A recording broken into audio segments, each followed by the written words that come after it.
এই জমিনের ভিতরে আযাব আসে 15টা কারণে। কয় কারণ?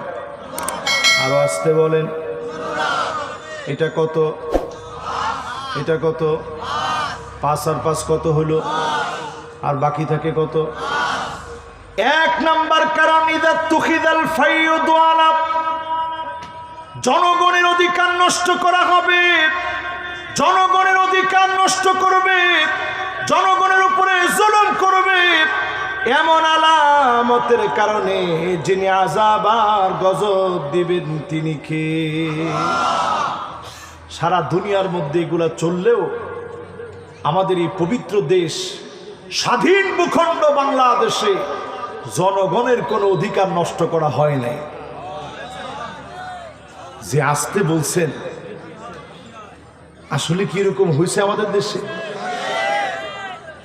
খবরদার, জনগণের হক থেকে সাবধান হন। এই হক গুলো কাদের মধ্যে উঠায় দিবে?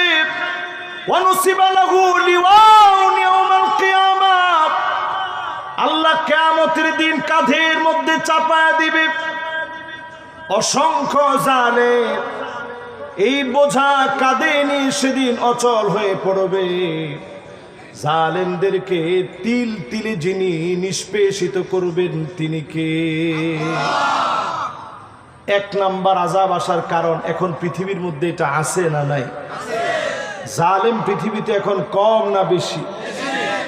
আমি শুধু বাংলাদেশের কথা বলছি না, মিশরের দিকে তাকায় দেখেন, প্রতিষ্ঠিত একজন হাফেজে কোরআন,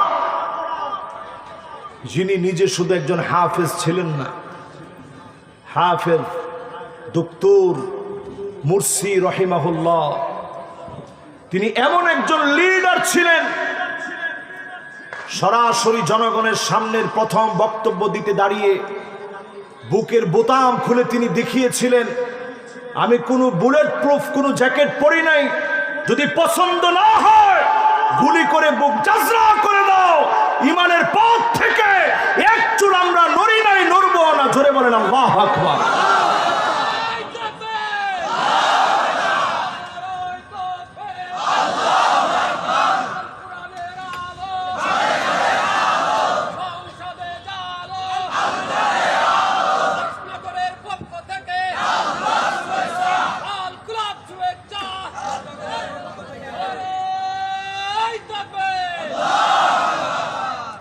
আপনারা মুরসির নাম শুনছেন?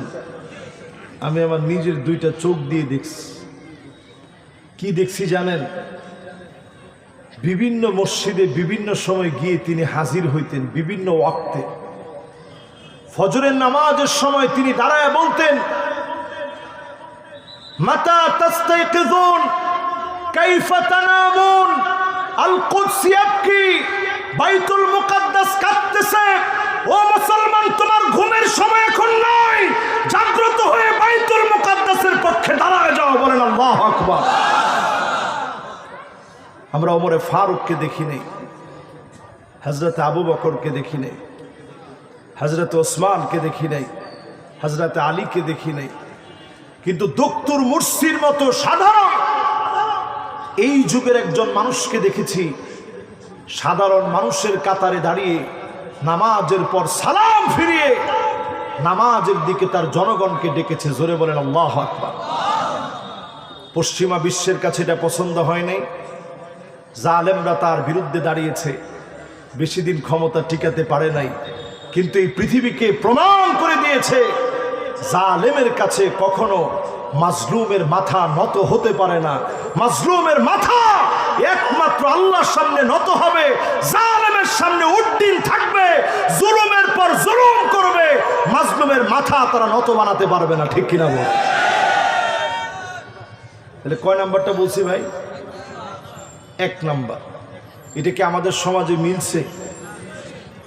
2 নাম্বারে আল্লাহর হাবিব বলেন, আল আমানাতু মাগনামা, এমন সময় আসবে গনিমতের সম্পদের খেয়ানত করা হবে, আমানতদারিতার কথা মানুষ ভুলে যাবে। কারো কাছে কোনো সম্পদ রাখলে আমানতদারিতা টিকবে না, আমানতদারিতা টিকবে না, খেয়ানত হয়ে যাবে।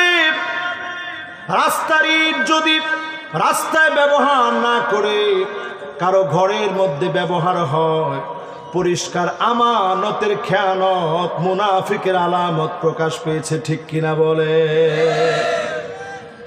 এখন এখানে আপনি যদি হিসাব করেন, চাল ডাল কম্বল আটা পেঁয়াজ রসুন কত রকমের খেয়ানত আছে। এই খেয়ানতের কারণে যিনি আযাব আর গজব দেন তিনি কে? এটা কয় নাম্বার? কয় কারণে আযাব আসে? 15 নম্বরের কয় নাম্বার গেছে? বাকি আছে কয়টা? সবাই আমরা বাকি 13টাও শুনবো ইনশাল্লাহ পড়ে। এরপরে 3 নম্বরে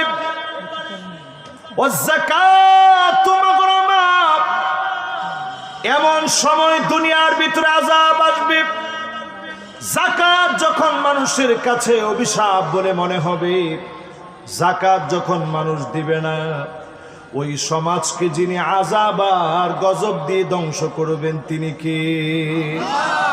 আচ্ছা বলেন তো দেখি, আমাদের এই সমাজে যাকাত কি সঠিকভাবে আদায় করা হয়? আমাদের দেশে 11 জন ডন কুবের, বিশাল পয়সার মালিক, এদের উপরে জরিপ চালায় দেখা গেছে যেই পরিমাণ অর্থ 11 জন ডন কুবেরের আছে, তারা যদি প্রপার ওয়েতে যাকাত দিত বাংলাদেশে, প্রত্যেকটা ইউনিয়নে 11 জনের যাকাতের টাকা লাখে 2,500 করে, যেই পরিমাণ অর্থ তাদের আছে 1 কোটিতে 2.5 লাখ করে, তাদের সম্পদ এত বেশি 11 জনের মাত্র। এই সম্পদ যদি ইউনিয়নে ইউনিয়নে ভাগ করে দেওয়া হতো, 44 কোটি টাকার উপরে এক একটা ইউনিয়ন পেত। জোরে কোন আল্লাহু আকবার। আপনারা মনে করেন দেশ গরিব? এই দেশের যে টাকাগুলো আছে যদি প্রপার ওয়েতে যাকাত দেওয়া হতো, দরিদ্র খুঁজে পাওয়া যেত না। কয়েকটা বছর চললে পরে আপনি যাকাত দেওয়ার লোক খুঁজে পেতেন না। ঠিক কিনা বলে? এরপরে আল্লাহর হাবিব 4 নম্বরে বলেন, এই দুনিয়ার ভিতরে আযাব আসবে কেন?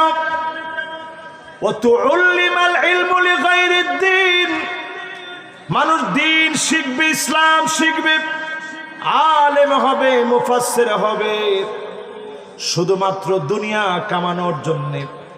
হাদিসের অংশ পড়লে আমার বড় ভয় লাগে। ওয়াতুল্লিমাল ইলমু লিগাইরিদ দ্বীন, দিন শিখবে, আলেম হবে, শুধুমাত্র দুনিয়ার জন্যে। এখন আপনি মিলায় দেখবেন, ফেসবুকে ভাইরাল হওয়ার জন্যে হাজার হাজার আলেম এখন ব্যস্ত হয়ে পড়েছে। ঠিক কিনা বলে? একজন দেখছেন গত কয়েকদিন আগে, নাম গিয়াসউদ্দিন আর তাহেরি।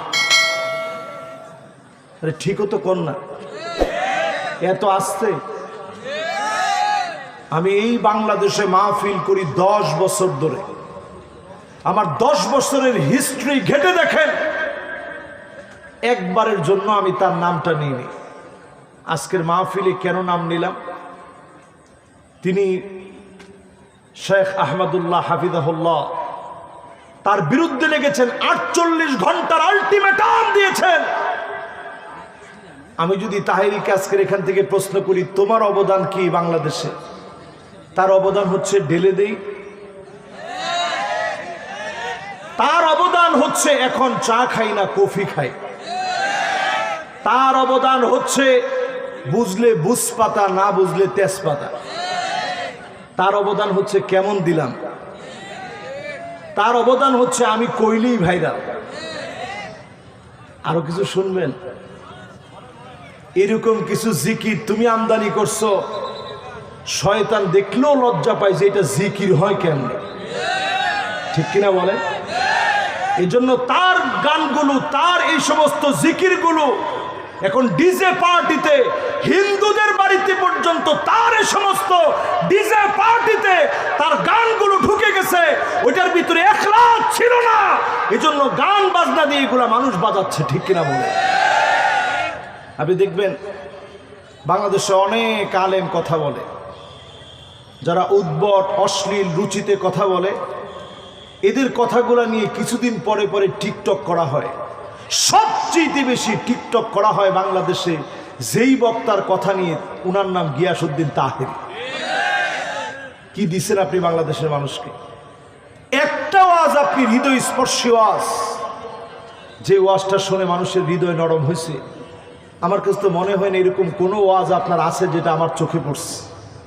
আপনি শায়েখ আহমদুল্লাহর বিরুদ্ধে কথা বলেন, আমি তার সাথে চলা মানুষ, একসঙ্গে আমরা দুবাই গিয়েছি। হযরত ওমরের সামনে বলা হয়েছে লোকটা খুব ভালো মানুষ। হযরত ওমর বলছে আতাআমালতা মাহু, তুমি কি তার সঙ্গে লেনদেন করছো? আমি শায়েখ আহমদুল্লাহ হাফিজাহুল্লাহর সঙ্গে লেনদেন করেছি।